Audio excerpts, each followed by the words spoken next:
আসসালামু আলাইকুম, আমি আজকে আমি তোমাদের শিখাবো multiple wise calculate present value PV and future value FV in MS Excel in Bangla.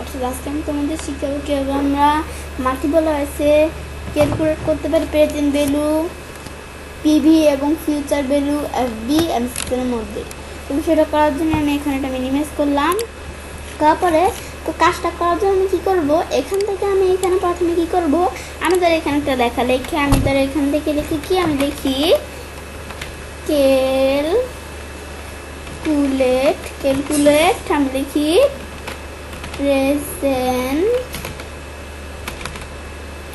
Present পর আমি লিখি অ্যান্ড ফিউচার ভ্যালু। ব্যাস লিখলাম। লেখার পর আমি ফার্স্ট ব্র্যাকেট দিয়ে দেখি পিভি অ্যান্ড এফবি, ব্যাস এটা লিখলাম। লেখার পর আমি লাস্ট ব্র্যাকেট দিয়ে এন্টার দিই। দেওয়ার পর এখন আমি কি করব, এটা যখন দিলাম পরে এখান থেকে এটা আমি মার্সেল করি। ব্যাস এই সেলটা আমি সিলেক্ট করার পরে এই যে মার্সেল করলে হবে, মার্স অ্যান্ড সেন্টার এখানে ক্লিক করি, ব্যাস মার্সেল করে দিলাম। তারপর এটা আমি দ্বারা বোল্ড করি। পরে এখান থেকে আমি ব্যাকগ্রাউন্ড কালার দিলাম, পরে লেখা একটা কালার দিলাম। ব্যাস দেওয়ার পরে এখন আমি ধরো লেখার সাইজটা একটু বড় করি। এখন আমি চাইলে এই সাইজটা একটু বড় করে দিলাম। পরে আমি চাইলে এখান থেকে ফন্ট চেঞ্জ করে দিলাম। ব্যাস এভাবে দিলাম। ব্যাস এখন আমি এখান থেকে এটা যখন দিলাম, দেখার পরে এখন আমি কি করব, আমি এখান থেকে প্রথমে লিখবো কি, আমি এখান থেকে লিখি মান্থলি পেমেন্ট। মান্থলি পেমেন্ট লিখলাম। লেখার পর আমি এখান থেকে লিখি আমাদের যেখান থেকে লেখা নেই ইন্টারেস্ট। ব্যাস ইন্টারেস্ট লিখলাম। এখন আমার ইন্টারেস্ট আমি ধরো রেট লিখলাম। ব্যাস লেখার পর এখন আমি কী করবো, পর আমি এখান থেকে লিখি পিরিয়ড। ব্যাস এখন আমি পিরিয়ডস লিখলাম। এখন আমি এখান থেকে যে আমার বিষয়টা লেখা নেই সুন্দর করে, আমাদের এখান থেকে লিখতে হবে এদিকে। ব্যাস এখন আমার পিরিয়ডস লেখা পরে আমি কি করব, আমি অবলিক দেই। তারপর এখন আমি কি করব, অবলিক দেওয়ার পর আমি এখান থেকে লিখি ইয়ার। ব্যাস লেখার পর আবার আমি অবলিক দিলাম, দেওয়ার পর আমি লিখি টার্ম। ব্যাস টার্মস লিখলাম। লেখার পরে এখন আমাদের মান্থলি পেমেন্ট, তো মান্থলি পেমেন্ট দিতে বলছে। মান্থলি পেমেন্ট আমি দিলাম কত, 10,000। ব্যাস আমি মান্থলি পেমেন্ট 10,000 দিলাম। তো ইন্টারেস্ট রেট, ব্যাস ইন্টারেস্ট রেট, এখন ইন্টারেস্ট রেটটা আমি দ্বারা দিলাম কত, আমাদের 5%। ব্যাস এখন আমি 5% দিলাম। পিরিয়ড ইয়ার্স টার্মস মানে সময়কাল যেটা, এটা আমি দ্বারা দিলাম 3 বছর দিলাম। এখন আমাদের যেটা লিখলাম, লেখার পর আমি দ্বারা এখান থেকে বিষয় লিখে না একবার দেখাইতেছি। এখন আমি এখান থেকে লিখি আমাদের প্রথমে লিখি প্রেজেন্ট ভ্যালু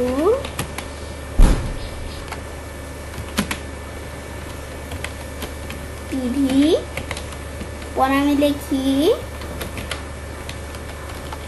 ফিউচার ভ্যালু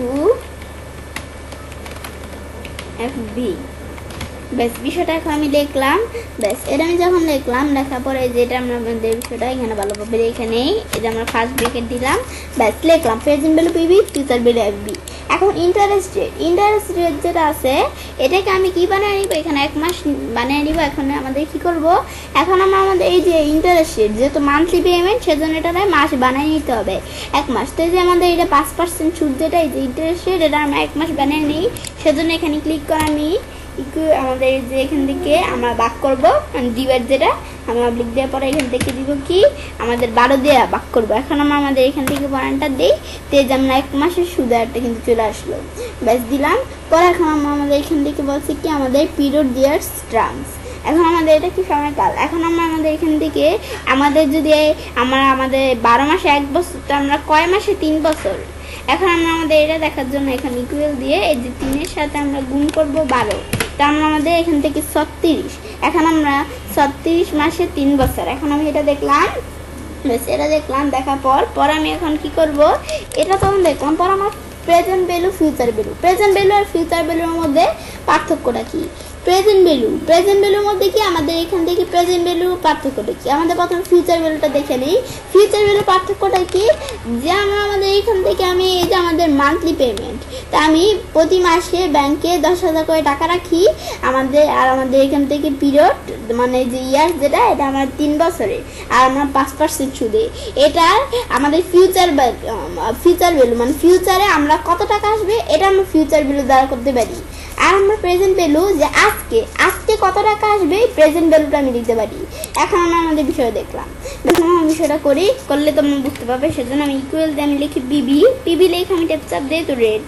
আমরা প্রথমে রেটটা সিলেক্ট করলাম, কমা দিয়ে এন পার মানে নাম্বার অফ পিরিয়ড এটা সিলেক্ট করলাম। পরে বলছে আমরা আমাদের কি বলছে পিএমটি, আমরা পিএমটি এখান থেকে আমি আমাদের এখানে মাইনাস দিব। মাইনাস দিয়ে পরে এখন আমরা আমাদের এই পিএমটি মান্থলি পেমেন্ট যেটা এটা সিলেক্ট করে দিলাম। পরে আমরা আমাদের এফবি মানে ফিউচার ভ্যালু এই যে এফবি এটা আমরা চাইলে দিতেও পারি। এখন এটা আমরা চাইলে জিরোটা দিয়েও দিতে পারি, না দিলে সমস্যা নেই। এখন আমরা আমাদের এটা দিলাম। পরে টাইপও দিতে পারি, এগুলো অপশনাল, এগুলো দিলেও চলে, না দিলেও প্রবলেম নাই। পরে আমি লাস্ট ব্রেকের দিয়ে এন্টার দিলে কিন্তু এটা চলে আসলো বিষয়টা। এই বিষয়টা যখন আসার পরে আবার আমরা আমাদের এভাবে সারা ইকুয়াল দিয়ে আমি পিভি লিখি। এখন আমি টেপ চাপ দিই রেট। আমি চাইলে রেট এই যে ইন্টারেস্ট রেট সিলেক্ট করে আমি যদি আমাদের ভাগ চিহ্ন দিয়ে আমরা এখান থেকে কি দিই 12 ভাগ দিই। পরে আমরা আমাদের এই যে নিচে এখানে ক্লিক করে ইন্টু চিহ্ন দিয়ে এই যে আমরা এখান থেকে আমরা গুণ করবো, যেটাতে আমরা 12 দিয়ে গুণ করবো। পরে এই যে আমরা আমাদের এখান থেকে মাইনাস দিয়ে এখন আমি এই যে কি করবো এই যে এখানে ক্লিক করব। ব্যাস ক্লিক করার পর এখন আমি কি করব, এখানে আমি যখন ক্লিক করলাম করার পর এখন আমি লাস্ট ব্রেকেট দিয়ে এন্টার দিলে কিন্তু বিষয়টা চলে আসলো। এভাবে করতে পারি। এভাবে ছাড়া আবার আমি যদি এখান থেকে ফর্মুলা স্টেপে আসা ফিনান্সিয়াল যে এখান থেকে আমি যদি পি এর কোঠে যাই, এই পি এর কোঠে গেলে আমি পাবো ওই পিভি। এখন এখানে ক্লিক করে রেট সেম আগের মতো এখান থেকে পাই যেমন রেট এই যে সিলেক্ট করে দিই ইন্টারেস্ট অফ রেট। পরে যে আমরা কি দিব ভাগ দিব 12 দিয়ে এন পার মানে নাম্বার অফ পিরিয়ড দিলাম। পরে পিএমটির ক্ষেত্রে এই যে মাইনাস দিয়ে পরে পিএমটিটা সিলেক্ট করে দিলেই হবে। তো এটা দিতে পারি, না দিলে বলছে সমস্যা না, ওকে দিলে কিন্তু রেজাল্টটা বের হয়ে গেল। ব্যাস এটা আমি যখন বের হইলো পরে ভাবে টান দিয়ে সিলেক্ট করে এটা আমি চাইলে বিডিটি সিস্টেম করে দিতে পারি। হুমেন্টে যে নাম্বারে যে এটা আমাদের এখান থেকে আমি নাম্বারে আসলাম। পরে এই যে কারেন্সির মধ্যে আমি এখানে লিখি বিডিটি, এ চলে আসলো বিডিটি। এখন আমি এখান থেকে যদি বিডিটিতে ক্লিক করলেই হবে। এখন আমাদের বলছে কি এই যে আমরা কোন স্টাইল দিব এটা দিলাম। দেওয়ার পর এখন ওকে দিলে কিন্তু এই বিডিটি সিস্টেম চলে আসলো। ব্যাস এটা দেখলাম। ব্যাস এই বিষয়টা আমি যখন দেখলাম, এই বিষয় দেখার পরে আমরা এটা দেখলাম। পরে আমাদের ফিউচার ভ্যালু। এখন আমার ফিউচার ভ্যালু এফবি, আমি প্রেজেন্ট ভ্যালুটা দেখলাম। এখন ফিউচারে আমরা কত ভ্যালু আসবে, এখন ফিউচার ভ্যালুর বিষয়টা আমি দেখবো। তো ফিউচার ভ্যালুর বিষয়টা আমি কিভাবে দেখবো, এখন আমি যদি এখান থেকে ইকুয়াল দিয়ে দেখি এফবি, আমি যদি এফবি লেখা এখন আমি কি করব, এটা লেখার পর আমরা আমাদের এখান থেকে কি করব, আমরা টেপ চাপ দিব। টেপ চাপ দেওয়ার পরে আমি এখান থেকে রেট, তো আমরা রেট দিতে বলছি সেম আগের মতো আমরা ইন্টারেস্ট রেট এটা আমরা এখন আমাদের প্রথমে দেখবো কোনটা, এটা দিয়ে যে আমি এখানে সেম এটা সিলেক্ট করে দিলাম আগের মতো। এই সেম কাজ, কিন্তু এটা হচ্ছে প্রেজেন্ট ভ্যালু আজকেরটা, আর এটা ফিউচার ভ্যালু আমাদের পরে ফিউচারে যেটা হবে। এখন আমরা আমাদের এখানে মানে ফিউচারে যেটা হতে চলছে, এখন আমরা আমাদের এখান থেকে পিএমটি মান্থলি পেমেন্ট এখন আমরা মাইনাস চিহ্ন দিয়ে এটা দিয়ে দিলাম। দেওয়ার পর সেম আমরা আগের মতো এন্টার দিলাম, দিতে চলে আসার পরে এখন আমরা আমাদের যখন এটা দিলাম, দেওয়ার পরে এখন আবার আমরা আমাদের এখান থেকে কি করব, এভাবে ছাড়াও ইকুয়াল দিয়ে আমি সেম আগের মতো লেখা চাপ দিয়ে এখন আমাদের এটা ছাড়া হয়েছে, এখান থেকেও সিলেক্ট করতে পারি।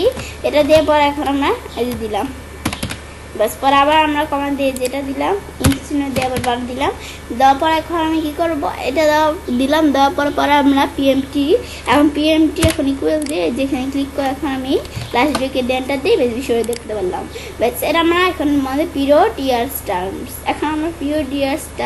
এখন আমরা আমাদের এখান থেকে এখানে এটা দেখার জন্য এখানে আমরা আমাদের যখন এটা দেখলাম, দেখার পর আবার বলছি আরেকভাবে করতে পারি। ব্যাস এই যেগুলো দেখাই দিয়ে যে আসে বললো, এই যে আমরা প্রথমে দেখাচ্ছি interest rate, period years terms, পর আমরা মান্থলি পেমেন্ট মাইনাস দিয়ে।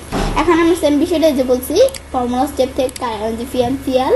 পরে এই যে আমি নিচ দিকে আসি, আমি এখান থেকে এফ এর কোথায় যাবো, এফ এর সিরিয়ালে যাইলো এই যে আমাদের এফবি। তো রেট সেম আগের মতো আমাদের রেট সিলেক্ট করে দিলাম and per number of period PMT. তো পিএমটি দিতে বলছে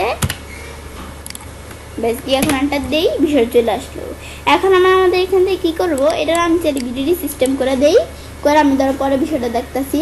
দেখার আগে এই যে আমরা আমাদের যদি হোম মেনুতে যে নাম্বারে এখান থেকে যাই, যা পরে যেখান থেকে বি আমি বিডিডি লিখি, চলে আসলো, চাপ দেই, পরে যে এখানে ক্লিক করা ওকে দিই, চলে আসলো। পরে এটারও আমি চাইলে বিডিডি সিস্টেম করে দিতে পারি। এই জন্য যদি এখন আমরা যাই কোথায়, এই যে আমরা যদি নাম্বারে যাই, যেখানে ক্লিক করে নাম্বার আসলাম, পরে এখন আমি যাব কোথায়, কারেন্সিতে। এখানে আসার পর আমি এখান থেকে কী করবো, এই যে আমরা আমাদের বিডিটি দিলাম, পরে যে আমরা এখানে ক্লিক করে, যেখানে ক্লিক করে আমি ওকে দেই, দেওয়ার পরে কিন্তু চলে আসলো। এখন আমরা এভাবে চাইলে করতে পারি, বিষয়টা চলে আসলো। এখন পিএমটির আগে যে মাইনাস চিহ্ন দিছি, এখানে মাইনাস চিহ্ন না দিয়েও আমি চাইলে এই যে এদিকেও কিন্তু দিতে পারি, যে মাইনাস চিহ্ন দেই না বলে কিন্তু যেরকম চলে আসছে। এখানে মাইনাস চিহ্ন না দিয়েও আমি যদি এখানেও দেই, এখানে আমি যদি মাইনাস চিহ্ন দিয়ে এন্টার দিই, তবুও কিন্তু সমস্যা নাই। এর আমি চাইলে কলামটা একটু বড় করে নিতে পারি। এখানে আমরা কিন্তু মাইনাস চিহ্ন দেওয়া হয়, এটা ঠিক আছে, কিন্তু এগুলো এরকম আমাদের ব্রেকেট চলে আসছে কেন, কারণ এই যে আমরা এগুলোর কিন্তু যেদিকে মাইনাস চিহ্ন দেওয়া আছে, এটা যদি মাইনাস চিহ্ন উঠিয়ে দেই তাইলে কিন্তু আমাদের সমস্যা হবে না। এটা উঠিয়ে দেই, তাই আমাদের কিন্তু এই যে আমার বিষয়টা পারফেক্টভাবে আসবে। যে এটা আমরা উঠিয়ে দিলাম, মাইনাস চিহ্ন পরে এন্টার দিই, এই যে এখন কিন্তু ব্রেকেট নেই। পরে এখানে আমার মাইনাস চিহ্ন দেওয়া ছাড়াও এই যে আমি যদি এখান থেকে এটা ডিলিট করে দেই, এখন আমরা এখানে আমরা চাইলে কী করতে পারি, যে এখানে মাইনাস চিহ্ন দেওয়া ছাড়াও আমি যদি এখানেও দিই, এই যে আমি যদি এখানেও দিই, এই যে আমার প্রথমে এই যে এখান থেকে দেওয়া ছাড়া আমি যদি প্রথমে যে এই জায়গাও দিই, তবুও কিন্তু সমস্যা নাই। এখন এই যে এখানে ক্লিক করে আমি যদি মাইনাস চিহ্ন দিই, এখন এটা কিন্তু সুন্দরভাবে চলে আসলো। পরে এটার মধ্যে আমরা সেম আমার যেটা এই যে আমাদের এভাবে এখান থেকে আমরা এই যে এদিকেও দিতে পারি, প্রথমে দিতে পারি মাইনাস চিহ্নটা, বা এই যে আমরা চাইলে এখানেও এটা প্রথমে দিতে পারি। এই যে এটার মধ্যে আমি যদি প্রথমে দিয়ে দিই, তাহলে এখান থেকে সেম বিষয়টা কাজ করে। কিন্তু এই যেটা দিয়ে দেই, এই প্রথমে এদিকে মাইনাস চিহ্ন দিয়ে দিলাম, ব্যাস এটা কিন্তু তার ব্রেকেট নেই। ব্যাস এটা আমরা দেখলাম, এই কাজটা করে সে। ব্যাস এটা আমি যখন দেখলাম, এই বিষয়টা দেখার পর তো আমি চলে এখন আমরা আমাদের এই দেখলাম, দেখার পর তো আমাদের এই বিষয়টাকে এখানে এখানে ইকুয়াল দিলাম। ইকুয়াল দেওয়ার পরে যেটা তো আমি এখানে ঠিক করে নিই, যেটার আগে আমি ধরো মাইনাস চিহ্নটা দিয়ে নিলাম, তাহলে কাজটা করতে অনেক সুবিধা হবে। এখন আমি ধরো ইকুয়াল দিই, ইকুয়াল দেওয়ার পরে এই যে এটা আমি যদি এখন কী করি, দেখো আমরা আমাদের এখান থেকে আমরা আমাদের এখানে প্রেজেন্ট ভ্যালু আর ফিউচার ভ্যালু, এর মধ্যে থেকে এখন আমরা আমাদের প্রেজেন্ট ভ্যালু থেকে আমি মাইনাস করব কি, আমাদের এখান থেকে আমরা আমাদের প্রেজেন্ট ভ্যালু না, তার মানে আমাদের এখান থেকে প্রেজেন্ট ভ্যালু থেকে এফবি না, এখন আমরা এফবি মানে আমরা ফিউচার ভ্যালু থেকে আমরা প্রেজেন্ট ভ্যালু মাইনাস করবো। এটা থেকে আমি মাইনাস করে দেখি কত টাকা বেশি আছে, যে এত টাকা, এটা কিন্তু দেখলাম। তো এখন আমরা আমাদের এখান থেকে এটা দেখলাম, তো এখন আমরা আমাদের যে এখানে টাকাটা বেশি আসছে কেন, কারণ ফিউচার ভ্যালু টাকাটা সে জমা হয়েছে, এটা আমরা একটা সময় পাবো। কিন্তু আমরা আমাদের এখানে এখন আমাদের প্রেজেন্ট ভ্যালু যেহেতু, সেজন্য আমরা আমাদের এই যে বর্তমান ভ্যালুটা, আর এটা কিন্তু ফিউচারে জমা হয় আমরা এক সময় পাবো, এখন সেজন্য এটা আমরা বেশি আসছে। বেশ যেটা দেখলাম, দেখাবো তো ব্যাংকের কাজটা করতে পারি।